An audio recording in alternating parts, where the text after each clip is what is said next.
There are different methods to solve systems of linear equations. Actually, na ay upat, but I'll be presenting to you the two methods. Pareha ra gyud sila og maresulta, pareha ra gyud answer at the end. So it's up to you lang gyud kung unsa inyong gamiton, no, asa mo hiyang. So we have two methods. The first one is by elimination. The second one is by substitution.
Now, let us have example 2. Dito sa example 2. So, solve the following system by elimination. Gyapon ta.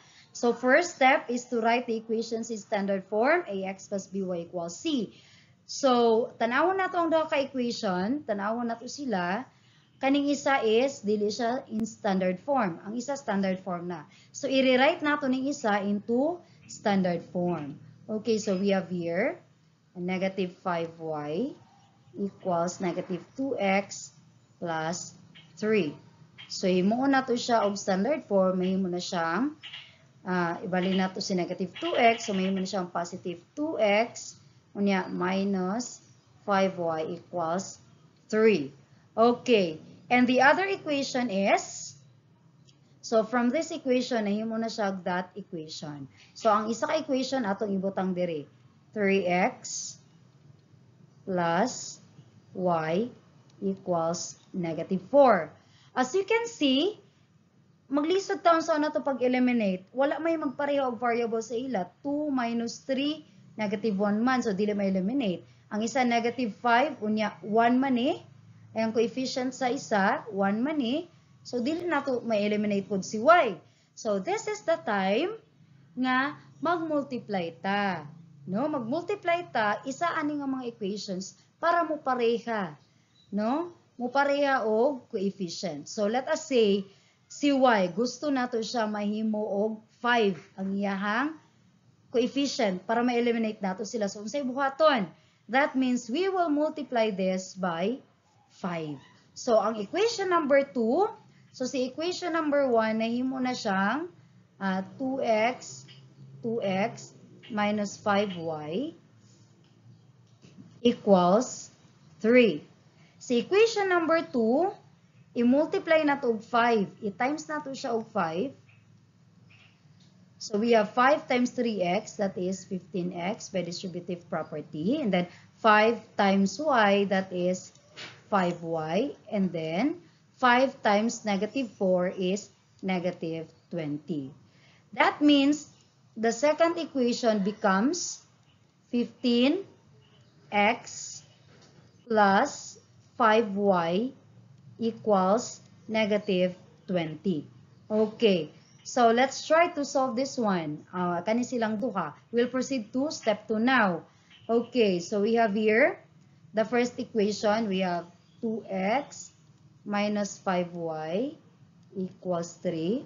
Ang isa ka equation is 15x plus 5y equals negative 20. Okay, so saan na to pag-eliminate? Si y man to itong i-eliminate. So, negative 5 ang isa, positive 5. So, ato silang i-add para mahimo siyang 0. Diba? Additive inverse. So, mahimo siyang 0. Ayan. So, we have here 2x plus 15x is 17x. The negative 5y plus 5y is eliminated na. That is 0. So, and then 3 plus negative 20 equals negative 17. Yan. So, we have here, iduol lang nato atong isibo gamay, aron di kayo sila layo. So, 17x equals negative 17. So, divide both sides by 17 para si x na lang mabilin. So, we have x equals negative 17 divided by 17 is negative 1. Okay, naanatay value sa ato ang x. Unsa kay itong sunod? Step 3 is to substitute the value of one variable katong na-solve nato kaganina bisan asa aning duha ka equations. Sa ilang duha, bisan asa ana atong i-substitute to si x equals negative 1. X equals negative 1. So, x equals negative 1. Substitute nato na siya. So, we will use this one kaya naka-standard form. Kaya bisag asa man sa ila, pwede na gamito ng isa. So, 3x plus y equals negative 4. So, ipuli na to si negative 1 kang x. So, we have 3 times x is negative 1 plus y equals negative 4. 3 times negative 1 is negative 3 plus y equals negative 4. So, we have Ato na siyang evaluate. So, if y equals, bali na to si negative 3. So, mahimo na siya negative 4, bali si negative 3 plus 3. So, that means y equals negative 1. Okay, so if x is negative 1, then y is negative 1. So, we have now the solution. The solution of this is negative 1 ang x and y is also negative 1. That is now the solution of this system of equation. Now, let's try to check. Hindi necessary mag-check, pero better.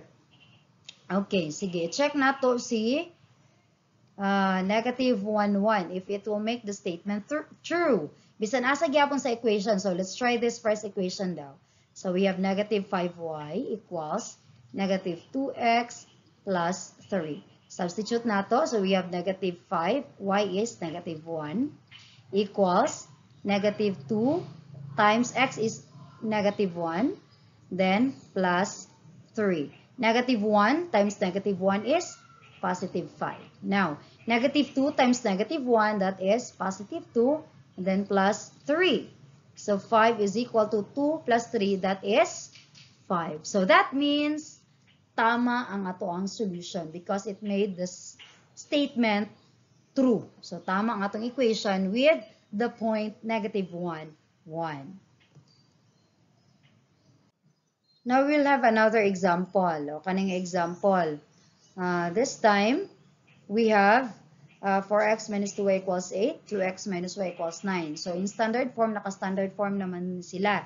Pero tanawon na to asang eliminate na to, si x ba or si y. Wala may magkapareha. So, that means, try na kung gusto na to si y, 2 man kani siya 1. So, para mapareha sila og 2, atong i-multiply ng ikaduha nga equation, i-multiply na to siya by 2. Parang ato ang y mapareha na diha nga 2 sa pikas equation. So, this now will become 2 times 2x, that is 4x. And then 2 times negative y, that is negative 2y. And then 2 times 9 equals 18. So, from that equation, nahimo siyang 4x minus 2y equals 18. So, ato nang isolve ang duha ka equation. The first equation is 4x minus 2y equals 8. Ang isa, 4x minus 2y equals 18. So, para ma-eliminate, as you can see, pareha na ang duha ka variable. So, atong i-minus para ma-eliminate. Okay, 4x minus x is 0. And then negative 2y minus negative 2y is 0. So, 0 equals 8 minus 18 is negative 18. So, unsa ang result? 0 is equal to negative 18. Tama ba? 0 is not equal to 18. So, kung inani ang kalabasan class, that means there is no solution. There is no solution to this equation or system. Nga naman, 0 is not equal to negative 18. So, we will no longer proceed to step 3. Kay, this is not true man. This is false. Yes, 0 equals negative 18 is false. So, that 0 is not equal to negative 18. That means kung inani ang result, there is no solution to this equation. So, you have to remember this kind of situation. Now, we will have example number 4. Dito sa example number 4. X minus 4y equals 12. 2x minus 8y equals 24. So, asa man ang ato ang i-eliminate dire. So, eliminate na to. So, si x, wala sila parehang coefficient. So, si x, pwede natin mag 2x. Si 4, pwede po natin yung 8 by multiplying 2. So, ato nang i-multiply by 2. Kaning equation, kay usbo na to siya. Same equation, equivalent na equation. So, mahimo na ni siya og 2 times x, that is 2x. And then 2 times negative 4y is negative 8y. 2 times 12 is 24. So, isulat na to ang duha ka equation. The first equation is 2x minus 8y equals 24. And then, the second is 2x minus 8y is also 24. So, usa man nato sila atong i-subtract. Subtract na to. So, 0, 2x minus 2x is 0, negative 8y minus negative 8y is 0. 24 minus 24 is also 0. Which is true. 0 is equal to 0. So, pag inani po gani ang statement class, pag inani ang iyang statement ka equal, wala tayo na find nga value sa isa ka variable, puro sila element 0 or na equal sila, then this means that there are infinitely many solutions. So that means kani siya unsa nga klase sa system of equation that will be consistent and dependent kadtong coinciding, no, or nagsapaw kung imuhan ni siyang i-graph. So mo na ang inyong bantayan. So human na sa elimination, then we will proceed to the next method o pamaagi sa pag-solve sa duha ka equation or sa system sa equation by substitution. So, substitution. Ganyan na elimination natay tanggalon. Karon substitution ato lang pulihan. So, when using the substitution method, we use the fact that if two expressions y and x are of equal value, so parehas sila og value, that means x is equal to y, then si x, pwede siya mupuli kay y, or vice versa. Si y, pwede nato ipuli kay x. So, substitute. Pwede i-substitute. So, in another expression, so, pwede siya ipuli without changing the value of the expression. Sige, testingan nato ha. Pulihan nato. For example, actually, we will use the same system or this, system sa atong mga example kaganina sa elimination. Testingan nato pareha bagyapon sila og result. Bisag lahi-lahi og pamaagi. So, we have here, the first step is to solve the equation for one variable. Unsay pasabot ana? We have here x plus y equals 5. So, solve an equation for one variable. Bisag asa aning duha ka equation, i-solve nimo in one variable. So, i-express nimo si y in terms of x. For example, we have here, kani dire, mahimo na ni siya si y express na to. This equation will now become y is equal to, ibali na to si x, negative x plus 5. So, naan natin value ni y. Si y now is equal to negative x plus 5.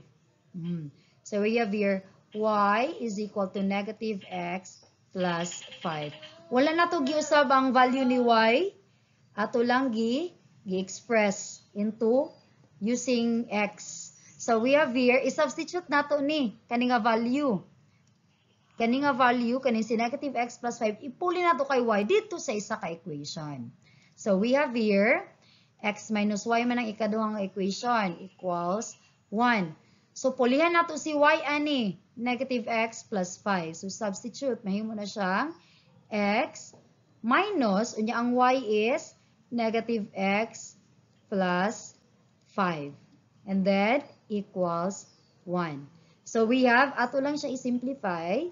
So, x, negative times negative x. So, may mo siyang positive x, and then negative times 5 is negative 5. That is equal to 1. So, x plus x, yun mo na siya 2x, and then minus 5 equals 1. Ato lang siyang i-evaluate. So, we have now 2x, ang constant ibalin sa pikas, equals 1, and then nag-negative 5 may mong plus 5, nabalin sa pikas. So, we have 2x is equal to 1 plus 5 is 6. Then solve for x. Divide both sides by 2. So we have x is equal to 6 divided by 2 is 3. Karon, na natay value ni x. We'll proceed to step number 3 to substitute the value of one variable dito sa other equation. Bisag asa sa duha ka equation. So we will use x plus y. X plus y equals 5. Since x is 3, so we have 3 plus y equals 5. So, atong ipadayon diri, that will be y, ibalhin nato si 3, so 5, minus, may siyang minus, so y equals 2. So, naanatay x and y. So, we have here the solution. So, the solution is now, solution. We have x is 3 and y is 2. So, parehas ato ang na-solve kaganina, lahi nga method elimination siya, pero karon by substitution, we have 3, 2 gihapon as solution.